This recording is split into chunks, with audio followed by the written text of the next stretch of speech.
Hi Mr. Lee, my name is Hanis.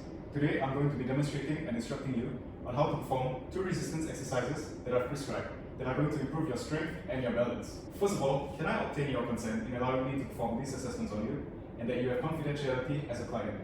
You also agree that you have responsibility as a client to sound out any problems and that you can withdraw anytime.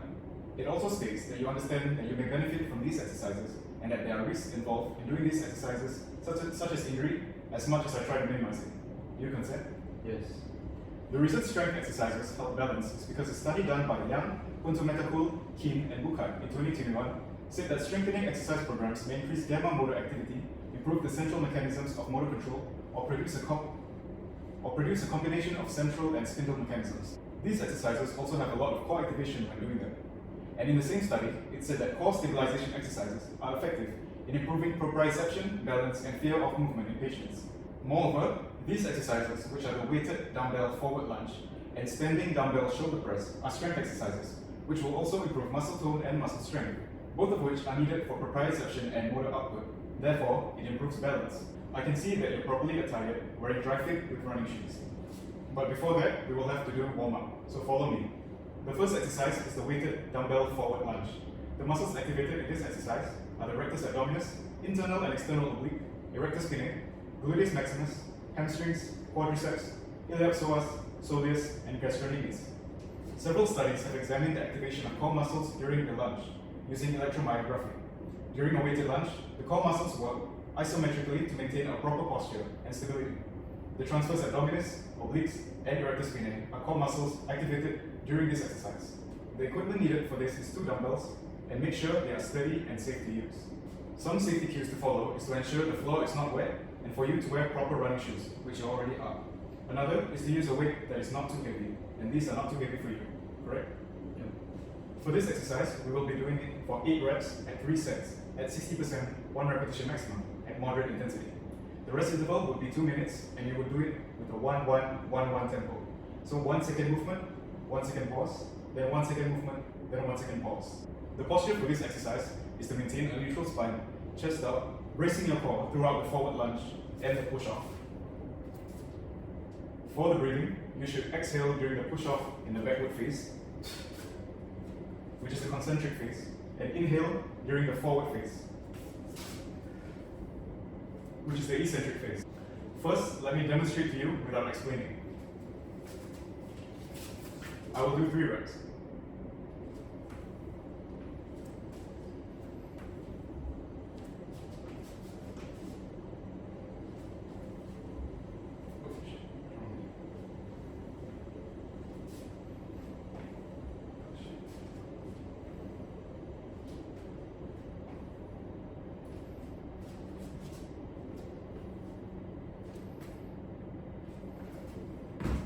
For the starting position, you want to grasp the dumbbells with a neutral grip directly below the shoulders. Squeeze and retract the scapula as you are standing. Secondly, the forward movement phase is to take 1 step 2 shoulder widths apart and forward with the lead leg, which is my right leg. The lead leg knee should bend at 90 degrees with the lower leg of the trailing leg parallel to the floor. For the backward and upward movement phase, it is to shift the balance of your weight from the front foot to the back foot.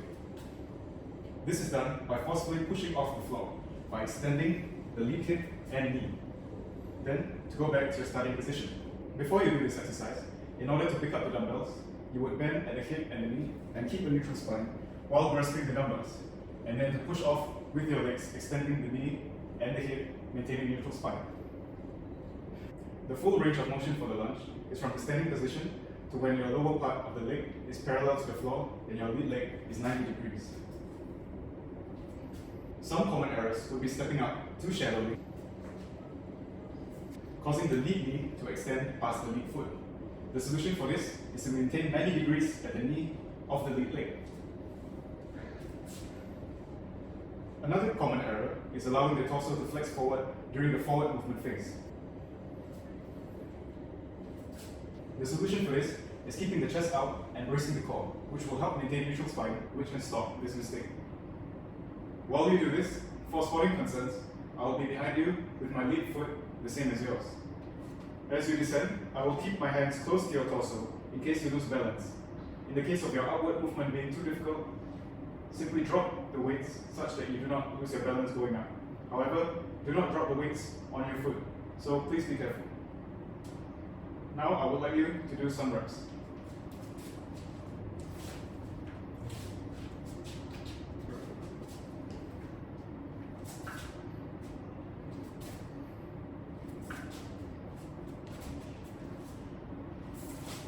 Good job, Mr. Lee. However, you made a mistake of stepping out too shallowly. This means that your knee extended past your foot. This time, try to do it the knee of your lead foot at 90 degrees. No, it's not fair. Yeah.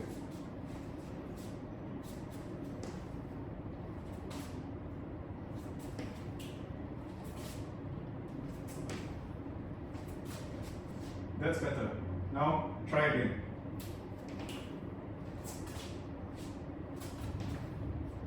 Good job, Mr. Lee. However, when you did it this time, you were rounding your back too much and flexing your spine. This can lead to injury. The way to avoid this mistake is to brace your core, maintain a neutral spine, and keep your chest up. Please try again.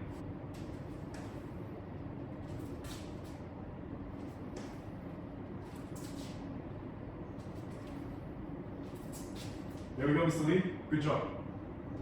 Now the progression for this exercise would be the forward lunge with a heavier weight or with resistance bands. And the regression exercise would be the forward lunge but without weight, so body weight. If you cannot maintain balance, an alternative would be the Bulgarian split squat. For the next exercise, it is the standing dumbbell shoulder press, and this is a multi-jointed exercise. This is also an open chain exercise as the weight is moving away from you. A study published in the Journal of Strength and Conditioning Research in 2013, titled Muscle Activation During Various Core Exercises, a Systematic Review, analyzed EMG data from various core exercises, including overhead presses. Therefore, this would be a great exercise for core activation as well as shoulder muscular strength. The muscles used for this exercise are the anterior and medial deltoids, trapezius, triceps brachii, as well as the rectus abdominis, internal and external obliques, and the erector spinae. For this exercise, you will be doing it for 8 reps at 3 sets at 60% 1 repetition maximum, which is for you 10 kg at moderate intensity. The rest interval will be 2 minutes and you will do it with a 1-1-1-1 tempo. So 1 second movement, 1 second pause, then 1 second movement, and 1 second pause. Before you do it, some safety cues to follow is to ensure that there is a spotter spotting you in case the weight falls, because this might fall on your head. And for you to wear proper running shoes and the proper attire. The last one would be to use a weight that is not too heavy. The equipment needed for this is 2 dumbbells, and to make sure that they are sturdy and safe to use. For the starting position, grasp the dumbbells with a pronated grip just above the anterior deltoid. Keep your legs straight at shoulder width apart while squeezing your glutes and quadriceps. For the upward movement phase, push the dumbbells upwards until the elbows are extended but not locked up by keeping soft joints. Raise your scapula upwards and squeeze and retract the scapula together. For the downward movement phase, allow the elbows to slowly flex to lower the dumbbells in a controlled manner to the start position. Keep the wrist rigid and directly above the elbows.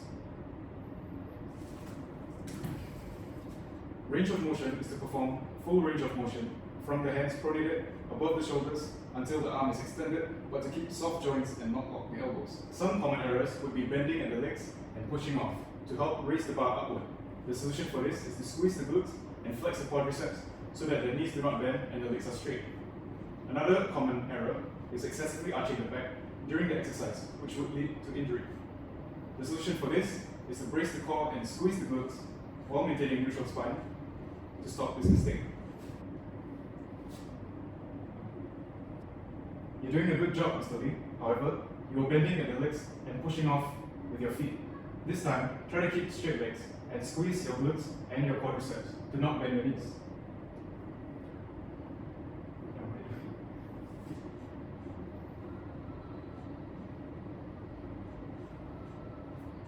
Good job on those reps, they were with proper form.